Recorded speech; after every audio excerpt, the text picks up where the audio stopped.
அதிகாரம் 22.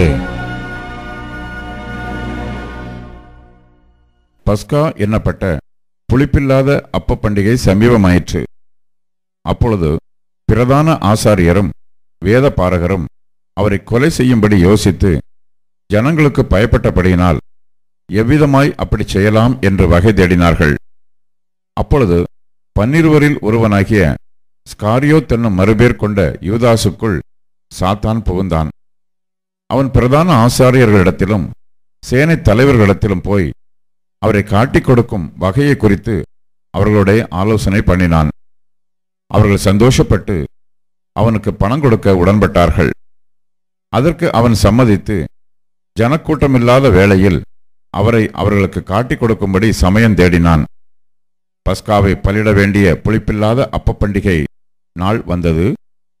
அப்பொழுது அவர் பேதுருவையும் யோவானையும் அழைத்து, நாம் பஸ்காவை புசிக்கும்படிக்கு நீங்கள் போய் அதை நமக்கு ஆயத்தம் பண்ணுங்கள் என்றார். அதற்கு அவர்கள், நாங்கள் அதை எங்கே ஆயத்தம் பண்ணும்படி சித்தமாயிருக்கிறீர் என்று கேட்டார்கள். அதற்கு அவர், நீங்கள் நகரத்தில் பிரவேசிக்கும் போது தண்ணீர் குடம் சுமந்து வருகிற ஒரு மனுஷன் உங்களுக்கு எதிர்ப்படுவான். நீங்கள் அவனுக்கு பின் சென்று அவன் போகும் வீட்டிற்குள் நீங்களும் போய் அந்த வீட்டெஜமானை நோக்கி, நான் என் சீஷரோடு கூட பஸ்காவை புசிக்கிறதற்கு தகுதியான இடம் எங்கே என்று போதகர் உம்மிடத்தில் கேட்கச் சொன்னார் என்று சொல்லுங்கள். அவன் கம்பளம் முதலானவைகள் விரித்திருக்கிற மேல் வீட்டிலுள்ள ஒரு பெரிய அறையை உங்களுக்கு காண்பிப்பான். அங்கே ஆயத்தம் பண்ணுங்கள் என்று சொல்லி அனுப்பினார். அவர்கள் போய் தங்களிடத்தில் அவர் சொன்னபடியே கண்டு பஸ்காவை ஆயத்தம் பண்ணினார்கள். வேளை வந்தபோது அவரும் அவருடனே கூட 12 அப்போஸ்தலரும் பந்தியிருந்தார்கள். அப்பொழுது அவர் அவர்களை நோக்கி, நான் பாடுபடுகிறதற்கு முன்னே உங்களுடனே கூட இந்த பஸ்காவை புசிக்க மிகவும் ஆசையாயிருந்தேன்.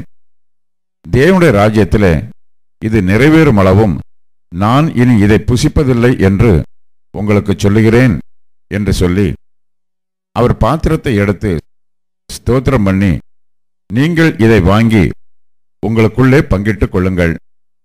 தேவனுடைய ராஜ்யம் வருமளவும் நான் திராட்சைப்பழ ரசத்தை பானம் பண்ணுவதில்லை என்று உங்களுக்கு சொல்லுகிறேன் என்றார்.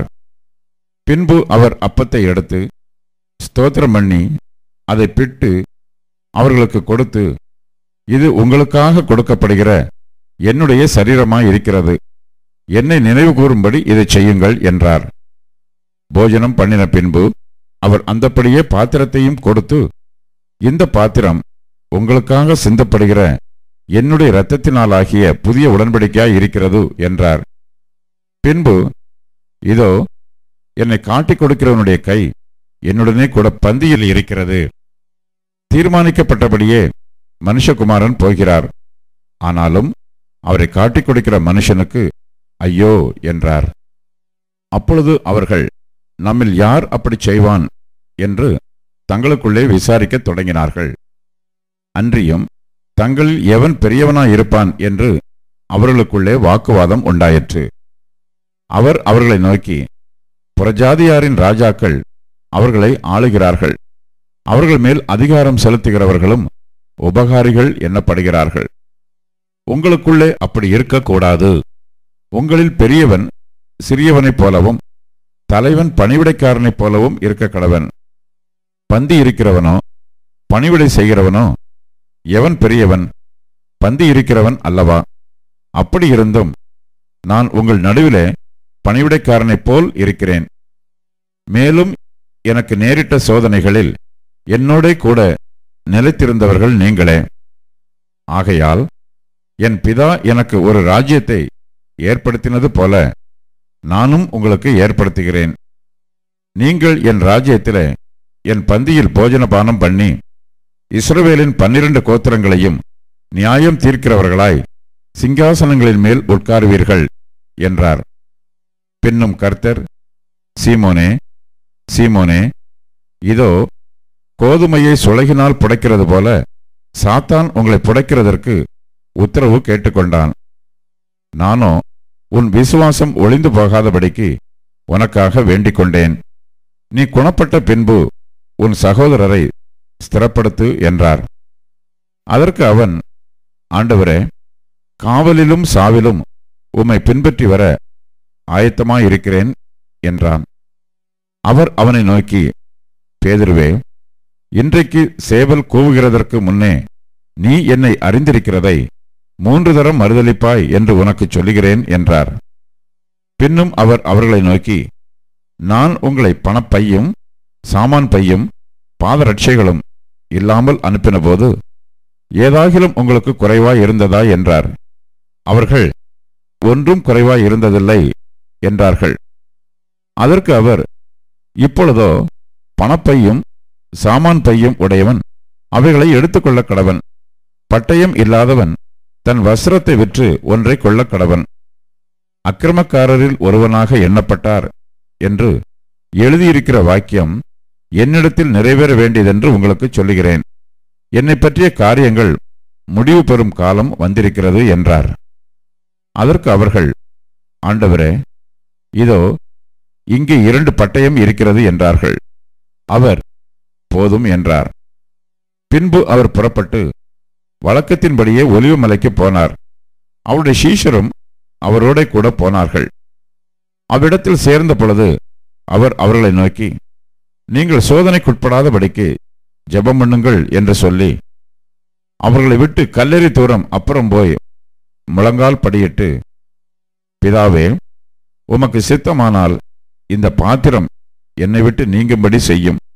ஆயினும் என்னுடைய சித்தத்தின்படி அல்ல, உம்முடைய சித்தத்தின்படியே ஆகக்கடவது என்று ஜெபம் பண்ணினார். அப்பொழுது வானத்திலிருந்து ஒரு தூதன் தோன்றி அவரை பலப்படுத்தினான். அவர் மிகவும் வியாகுலப்பட்டு அதிக ஊக்கத்தோடு ஜெபம் பண்ணினார். அவருடைய வேர்வை இரத்தத்தின் பெருந்துளிகளாய் தரையிலே விழுந்தது. அவர் ஜெபம் பண்ணி முடித்து எழுந்திருந்து தம்முடைய சீஷரிடத்தில் வந்து அவர்கள் துக்கத்தினாலே நித்திரை பண்ணுகிறதைக் கண்டு, நீங்கள் நித்திரை பண்ணுகிறது என்ன? சோதனைக்குட்படாதபடிக்கு எழுந்திருந்து ஜெபம் பண்ணுங்கள் என்றார். அவர் அப்படி பேசுகையில் ஜனங்கள் கூட்டமாய் வந்தார்கள். அவர்களுக்கு முன்னே 12 ஒருவனாகிய யூதாஸ் என்பவனும் வந்து இயேசுவை முத்தம் செய்யும்படி அவரிடத்தில் சேர்ந்தான். இயேசு அவனை நோக்கி, யூதாசே, முத்தத்தினாலேயா மனுஷகுமாரனை காட்டிக் கொடுக்கிறாய் என்றார். அவரை சூழ நின்றவர்கள் நடக்கப் போகிறதைக் கண்டு, ஆண்டவரே, பட்டயத்தினாலே வெட்டுவோமா என்றார்கள். அந்தபடியே அவர்களில் ஒருவன் பிரதான ஆசாரியனுடைய வேலைக்காரனை வலது காதர வெட்டினான். அப்பொழுது இயேசு, இம்மட்டில் நிறுத்துங்கள் என்று சொல்லி அவனுடைய காதை தொட்டு அவனை சொஸ்தப்படுத்தினார். பின்பு இயேசு தமக்கு விரோதமாய் வந்த பிரதான ஆசாரியர்களையும் தேவாலயத்து சேனை தலைவர்களையும் மூப்பர்களையும் நோக்கி, ஒரு கள்ளனை பிடிக்க புறப்பட்டு வருகிறது போல நீங்கள் பட்டயங்களையும் தடிகளையும் எடுத்து புறப்பட்டு வந்தீர்களே. நான் தினந்தோறும் தேவாலயத்தில் உங்களுடனே கூட இருக்கையில் நீங்கள் என்னை பிடிக்க கை நீட்டவில்லை. இதுவோ உங்களுடைய வேலையும் அந்தகாரத்தின் அதிகாரமுமாய் இருக்கிறது என்றார். அவர்கள் அவரை பிடித்த பின்பு பிரதான ஆசாரியனுடைய வீட்டில் கொண்டு போய் விட்டார்கள். பேதுருவும் தூரத்திலே பின் சென்றான். அவர்கள் முற்றத்தின் நடுவிலே நெருப்பை மூட்டி அதை சுற்றி உட்கார்ந்த போது பேதுருவும் அவர்கள் நடுவிலே உட்கார்ந்தான். அப்பொழுது ஒரு வேலைக்காரி அவனை நெருப்பண்டையிலே உட்கார்ந்திருக்க கண்டு அவனை உற்று பார்த்து, இவனும் அவனோடு இருந்தான் என்றாள். அதற்கு அவன், ஸ்திரியே, அவனை அறியேன் என்று மறுதலித்தான்.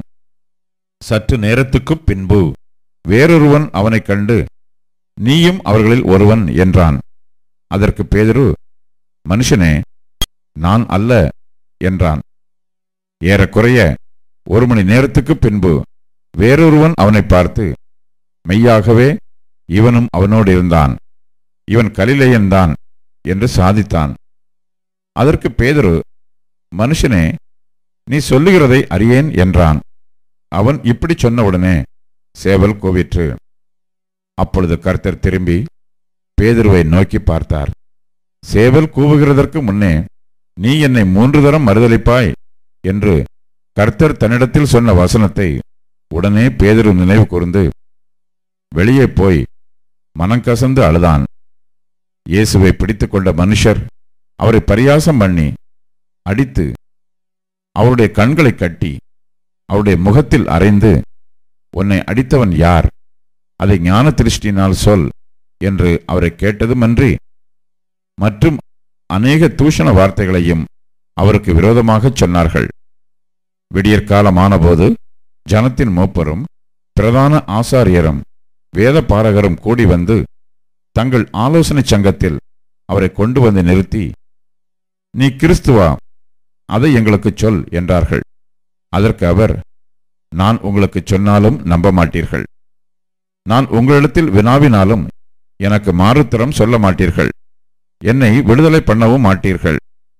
இது முதல் மனுஷகுமாரன் சர்வ வல்லமையுள்ள தேவனுடைய வலது பாரிசத்தில் வீற்றிருப்பார் என்றார். அதற்கு அவர்கள் எல்லாரும், அப்படியானால் நீ தேவனுடைய குமாரனா என்று கேட்டார்கள்.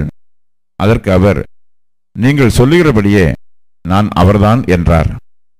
அப்பொழுது அவர்கள், இனி வேறு சாட்சி நமக்கு வேண்டுவதென்ன? நாமே இவனுடைய வாயினாலே கேட்டோமே என்றார்கள்.